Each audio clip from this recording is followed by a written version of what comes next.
आप देख रहे हैं रितेश हॉरर स्टोरी रितेश के साथ। आज की कहानी में आगे बढ़ने से पहले अगर आपने हमारा चैनल अभी तक सब्सक्राइब नहीं किया है तो कर लें और साथ ही बेल आइकन को भी ज़रूर दबाएं। दोस्तों, हमारा सेकंड चैनल को भी ज़रूर सब्सक्राइब करें जिसका लिंक नीचे डिस्क्रिप्शन बॉक्स में दिया गया है। दोस्तों, आज की कहानी में आगे बढ़ने से पहले अगर आपने इस कहानी का पार्ट 1 नहीं देखा है तो देख लें, लिंक नीचे डिस्क्रिप्शन बॉक्स में दिया गया है। तो चलिए बढ़ते हैं इस कहानी के दूसरी भाग की ओर। जब मैंने उस मैप पर गौर किया तो वो मुझे बड़ा अजीब सा लगा। साथ ही उस मैप पर कुछ लिखा हुआ था मगर किसी दूसरी भाषा में जो कि मुझे नहीं आती थी। साथ ही वो लड़की लगातार उस मैप में एक टिकोने के निशान की ओर इशारों में मुझे ये बता रही थी कि उसे वहाँ पर जाना है।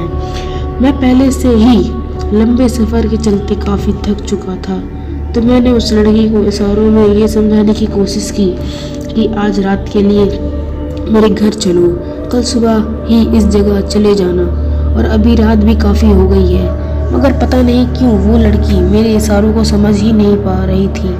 वो अभी भी उसी मैप में उसी निशाने की ओर इशारा कर रही थी। अब मैं एक तरह से फंस गया था, क्योंकि एक तो वो लड़की थी, ऊपर से वो भी अकेली, और तो रात का वक्त मैं चाहकर भी उसे वहाँ पर अकेला नहीं छोड़ सकता था।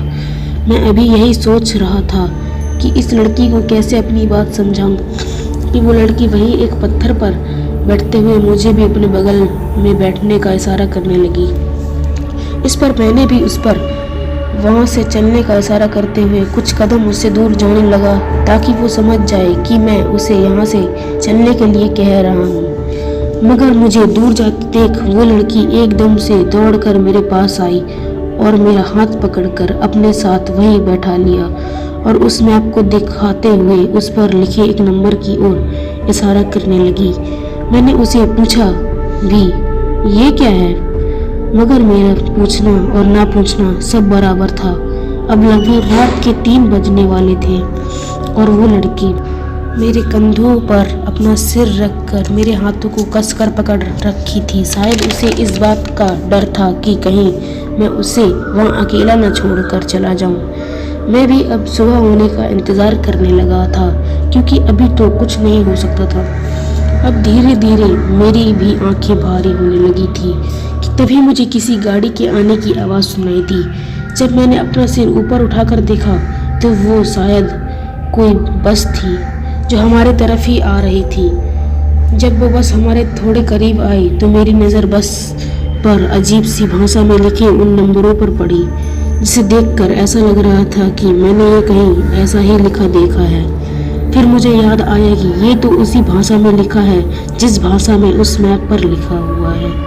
तभी मैंने रीचेक करने के लिए मैप में देखा तो पाया कि बिल्कुल वही लिखा है जो उस मैप में है। मैंने उस लड़की को जगाते ही बस की ओर इशारा करते हुए कहा, ये देखो तुम्हारी बस आ गई है, तुम जाओ। वो भी उस बस को देखकर एकदम से खुश हो गई और तुरंत ही मेरा हाथ पकड़कर अपने साथ बस में ले जाने लगी। मैंने अपना हाथ उसे छुड़ाते हुए कहा, देखो मैं तुम्हारे साथ नहीं आ सकता, तुम जाओ अपने घर। मगर उसे मेरी बात कहाँ समझ में आती थी। वो मेरा हाथ छुड़ाते ही रोने जैसी हो गई थी। जब मैं इशारे में उसे अकेला जाने को कह रहा था तो उसकी आंखों से आंसू बहने लगे थे।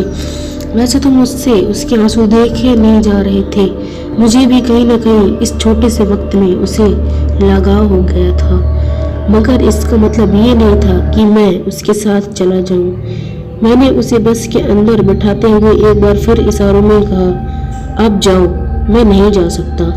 मगर वो लड़की ना जाने क्यों मान ही नहीं रही थी। उसने मेरा हाथ एक बार फिर कस के पकड़ लिया और अपने बगल की सीट पर बिठाने लगी। इतने में बस भी खुल गई और मुझे पता भी नहीं चला, और जब पता चला तब तक बस काफ़ी दूर चली आई थी।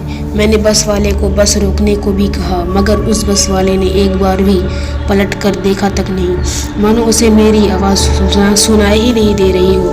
पर मुझे तो किसी तरह उतरना ही था, तो मैंने अपना हाथ उस लड़की से छुड़ाकर बस ड्राइवर के पास पहुंचा और चिल्लाते हुए बोला, तुम्हें सुनाई नहीं दे रहा है? मैं कब से बस रोकने के लिए कह रहा हूँ, मगर वो फिर भी कुछ नहीं बोला। मैं गुस्से में अपना हाथ उसके कंधे पर रखते हुए बोला, अरे भाई तुम्ही से कह रहा हूँ। मेरा उसके कंधे पर हाथ रखते ही उसने मेरी ओर सिर घुमाया और जैसे ही मैंने उसका चेहरा को देखा तो मैं चीखते ही पीछे की तरफ जा गिरा। तो दोस्तों, ये बस कहाँ जा रही थी और वो लड़की मुकेश रॉय जी का साथ क्यों नहीं छोड़ रही थी? तो ये जानने के लिए देखना ना भूले इस कहानी का अगला पार्ट। तो वीडियो आपको अच्छा लगा हो तो लाइक शेयर करें और साथ ही हमें कमेंट बॉक्स में ज़रूर बताएं। तो मैं आपका दोस्त रितेश जल्द ही मिलूँगा इस कहानी की अगली कड़ी के साथ। तब तक के लिए बाय एंड टेक केयर।